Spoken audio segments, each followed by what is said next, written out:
Timnas Indonesia berhasil mengalahkan Oman dengan skor meyakinkan 3-0 pada laga FIFA Matchday malam tadi. Namun jika kita melihat pertandingan ini lebih dalam, ada banyak hal menarik yang ditunjukkan skuad Garuda, terutama dari segi struktur permainan dan fluiditas para pemain di atas lapangan. Terlihat pada fase awal penyerangan, tiga pemain di lini belakang yang ditempati oleh Justin Hubner, Elkan Bagot, dan Rizky Ridho. Seiring berjalannya pertandingan, fluiditas permainan mulai terlihat dengan sangat jelas. Di sini kita melihat teman-teman Joyful Pesi beberapa kali turun lebih dalam untuk membantu Bagot dan juga Justin Hubner dalam memprogresikan bola dari area pertahanan. Sementara itu Rizky Ridho tampil sangat aktif dan berani naik lebih tinggi ke depan. Nah, pergerakan Rizky Ridho ini menjadi salah satu kunci penting dalam permainan Timnas Indonesia kali ini. Berkali-kali kita melihat Timnas berhasil menciptakan konsep permainan orang ketiga atau treatment combination di sisi kanan belakang ya, ataupun juga di sisi kanan Timnas Indonesia. Berkat keberanian Rizky Ridho membawa bola ke area yang lebih tinggi, nah dari situ ruang demi ruang mulai terbuka dan Indonesia mampu membangun serangan yang lebih variatif. Seperti kita lihat ya, gol pertama yang diciptakan Timnas Indonesia pun lahir dari proses yang sangat menarik. Para pemain Indonesia berhasil menciptakan overload di satu sisi lapangan. Nah, situasinya bahkan mencapai 5 lawan ataupun juga 5 lawan 2. Sehingga pertahanan Oman kesulitan menjaga keseimbangan dan akhirnya kehilangan kontrol terhadap ruang yang harus mereka tutup. Kita lihat ya, teman-teman, berdasarkan susunan pemain di atas kertas, memang Timnas Indonesia menggunakan formasi dasar 3-4-3 yang dalam beberapa fase dapat terlihat seperti 3-4-2-1. Di sisi lain, Emil Audero berdiri di bawah Mister Gawang, 3 back diisi oleh Rizky Ridho, Elkan Bagot, dan Justin Hubner. Nah, di lini tengah inilah ada seorang namanya Joyful Pesi, serta Ivar Jenner ya, pemain muda yang mempunyai likuiditas ya, di mana Joyful Pesi mempunyai segudang pengalaman di Eropa ya, dan Ivar Jenner pemain muda berbakat, dan ada Kevin Dix. Nah ini pemain Bundesliga ya, teman-teman, mengisi wingback kanan. Sementara itu Nathan Chuaon berada di sisi kiri. Sedangkan di lini depan terdapat Beckham Putra, Ragnar Oratmangun, dan Ole Romani sebagai ujung tombak. Kita mulai memasuki fase menyerang.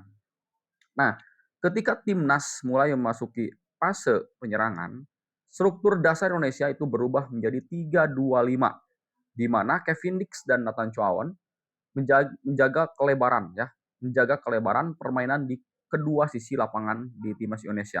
Kehadiran 3 pemain di lini belakang membuat Indonesia sangat nyaman dalam melakukan progresi bola ke depan. Alasannya memang cukup sederhana. Kalau kita melihat ya, Oman bertahan dengan bentuk dasar 4-4-2, sehingga Oman hanya memiliki 2 pemain di garis tekanan pertama. Ada 2 pemain ya, striker. Situasi tersebut menciptakan keunggulan jumlah pemain bagi Indonesia di area belakang. Karena untuk di area belakang, Timnas Indonesia ada 3 pemain, yaitu Justin Hubner, Elkan Bagot, dan Rizky Ridho, yang memiliki kebebasan untuk mengalirkan bola ke depan, baik melalui sisi kiri ataupun juga sisi kanan, maupun juga langsung ke area tengah. Nah, salah satu hal yang paling menonjol dari permainan Timnas Indonesia pada laga ini adalah keberanian bermain vertikal.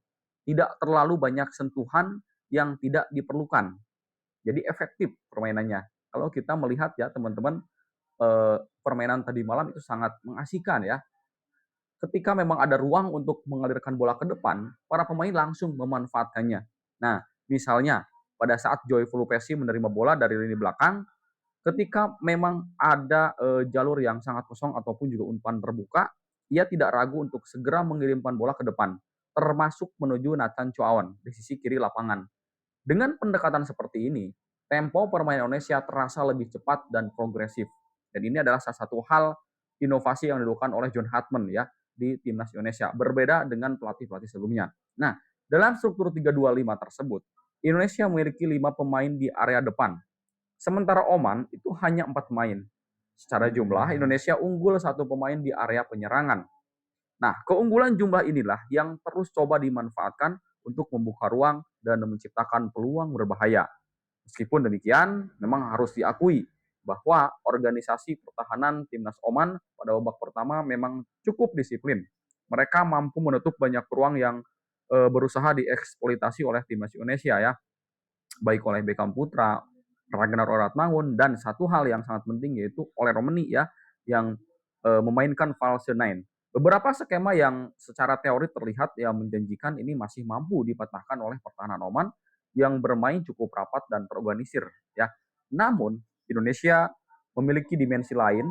Kalau kita melihat dalam permainan mereka, ada Rizky Ridho yang berkali-kali melakukan ball carrying ke area lebih tinggi ya ketika Ridho naik, maka Joy Pulupesi secara otomatis akan turun untuk mengisi ruang yang ditinggalkan. Jadi tetap ya ketika Rizky Ridho naik, tiga pemain belakang Indonesia itu ada tiga ya, Joy Pulupesi, Elkan Bagot, dan juga Justin Haber.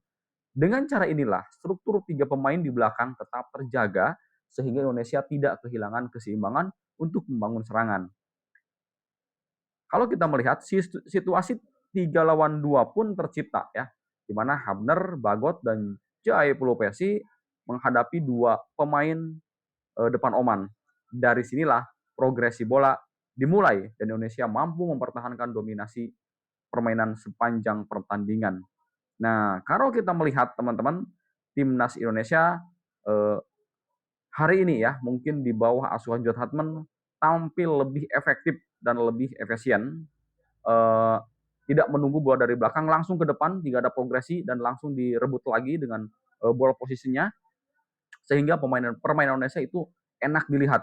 Dan mudah-mudahan ini bisa menjadi salah satu hal yang sangat penting, modal berharga untuk nanti di Asian Cup ya, di Piala Asia menghadapi tim-tim seperti Jepang, seperti Qatar ya, dan juga ada tim Thailand kalau tidak salah ya.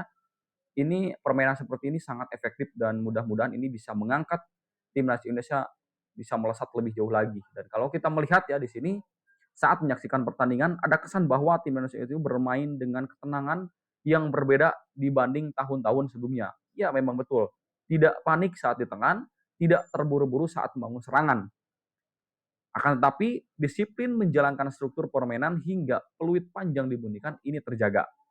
Jika kalau melihat perkembangan seperti ini terus berlanjut, maka tidak mungkin kemenangan atas Oman bukan sekedar hasil pertandingan yang biasa ini ya. Ini bisa menjadi salah satu indikator bahwa timnas Indonesia sedang bergerak menuju level permainan yang lebih matang, lebih modern, dan lebih kompetitif di level internasional. Salah satunya ya, kita lihat dengan adanya efektivitas penetrasi dalam kotak penalti lawan. Data pertandingan menunjukkan bahwa Indonesia masih belum terlalu masuk ya ke area berbahaya milik Oman. Banyak serangan yang berkembang dengan baik hingga sepertiga akhir lapangan, tapi memang belum mampu menghasilkan penetrasi yang benar-benar mematikan. Ini salah satu tantangan ya mungkin bagi tim pelatih John Hartman. Namun kalau kita melihat setelah mereka kehilangan bola, timnas Indonesia mampu mendominasi kembali penguasaan bola menjadi lebih banyak dan sehingga peluang terjadi. Dan catatan saya ya lebih menonjol kepada Emil Audore yang menggagalkan penalti dari Oman. Itu adalah salah satu pengalaman yang berharga mungkin ya ketika Emil sudah malang melintang di Liga Italia ya. Hal-hal seperti inilah yang menjadi salah satu eh, progresi ataupun juga hal yang sangat penting. Jika gol itu terjadi, maka itu akan mengubah peta permainan. Namun, gol itu tidak terjadi dan Indonesia menang 3-0. Bagaimana tanggapan teman-teman? Silakan tulis di kolom komentar.